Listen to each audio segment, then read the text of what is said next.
സാരേ കേട്ടോ, നിങ്ങൾക്ക് corporate tax registration ചെയ്യാൻ മറന്നുപോയോ? ഭയപ്പെടണ്ട, ഇപ്പോഴും ഒരു അവസരമുണ്ട്. പക്ഷേ സമയം കുറവാണ്. യുഎഇയിലെ ഫെഡറൽ ടാക്സ് അതോറിറ്റി ഒരു തവണയ്ക്ക് മാത്രമുള്ള ഒരു ചാൻസ് തരുന്നു. നിങ്ങളുടെ കമ്പനി ഫിനാൻഷ്യൽ ഇയർ എങ്ങനെ തീരുന്നു എന്നത് നോക്കി അതിനുശേഷം 7 മാസത്തിനുള്ളിൽ റിട്ടേൺ ഫയൽ ചെയ്താൽ 10,000 ദിർഹം വരെ പിഴ ഒഴിവാക്കാം. പിന്തുടരേണ്ടത് ഇതാണ്: 1. നിങ്ങളുടെ ഫിനാൻഷ്യൽ ഇയർ എപ്പോഴവസാനിക്കുന്നു എന്നത് പരിശോധിക്കുക.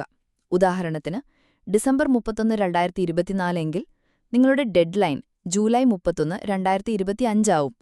2. ഇപ്പോഴും കോർപ്പറേറ്റ് ടാക്സ് രജിസ്ട്രേഷൻ ചെയ്തിട്ടില്ലെങ്കിൽ ഉടൻ ചെയ്യണം. 3.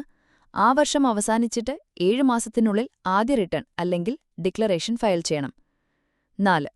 അറിയാത്തതോ ആശയക്കുഴപ്പമോ ഉണ്ടെങ്കിൽ ടാക്സ് അഡ്വൈസറെ ഉടൻ സമീപിക്കുക. അവസാന നിമിഷം വരെ കാത്തിരിക്കരുത്. ഇതൊക്കെ ചെറിയ കാര്യമല്ല. നേരത്തെ തന്നെ ചെയ്യാതെ പോകുന്നത് പിഴയ്ക്ക് കാരണമാവും. 500 മുതൽ 10,000 ദിർഹം വരെ. അതുപോലെ FTA ഓഡിറ്റിനും സാധ്യത ഉയരും. അവസാനം നിങ്ങളുടെ ബിസിനസിന്റെ ക്യാഷ് ഫ്ലോക്ക് തന്നെ പ്രതിഫലിക്കാം. അതുകൊണ്ടുതന്നെ പ്രശ്നങ്ങൾ ഒഴിവാക്കൂ, ബിസിനസ് സംരക്ഷിക്കൂ, തെറ്റുവരുത്താതെ കംപ്ലയൻസിൽ മുന്നോട്ടു പോകൂ. സമയം കുറവാണ്. ഇപ്പോൾ തന്നെ നടപടിയെടുക്കൂ, പിന്നെ പ്രശ്നങ്ങളൊന്നും വരില്ല. സഹായം വേണോ? ഞങ്ങൾ ഇവിടെ തന്നെയുണ്ട്.